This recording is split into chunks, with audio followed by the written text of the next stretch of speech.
On est devant des menuiseries donc, qui ont été totalement remplacées sur le bâtiment. Elles ont été remplacées par des menuiseries en bois de chêne. Donc, il s'agit de fenêtres à petits carreaux qui sont constituées d'un meneau central vertical et d'une traverse horizontale en partie haute, qui sont donc des témoins des fenêtres du XVIIIe siècle. La date du XVIIIe siècle, ça s'imposait ou il y aurait pu y avoir d'autres choix? Si on était revenu à des fenêtres encore plus anciennes, on aurait eu, avec ces fenêtres XVIIe, une traverse supplémentaire en partie basse et donc des vitraux qui sont compliqués, on va dire, aujourd'hui en termes d'entretien, de confort, thermique, etc.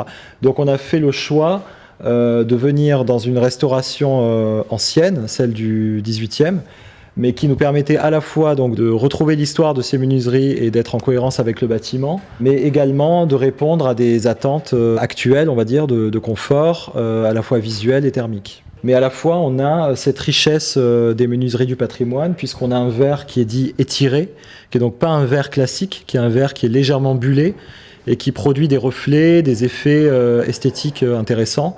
Et on a donc ces menuiseries à bois que l'on appelle mortaisés, donc ce sont des bois qui structurent la fenêtre et qui permettent de la redécouper et de lui donner donc cette esthétique très particulière que l'on voit sur les hôtels particuliers dans le pays aixois par exemple. Il y a eu une réflexion sur les mécanismes d'ouverture aussi? Oui, tout ce qu'on appelle donc la quincaillerie, c'est-à-dire les ouvrages métalliques qui permettent d'ouvrir, fermer les fenêtres, de les bloquer. On voit qu'on n'est pas sur des quincailleries classiques que l'on pourrait trouver dans des bâtiments actuels, mais plutôt sur des quincailleries qui sont en harmonie avec les menuiseries anciennes.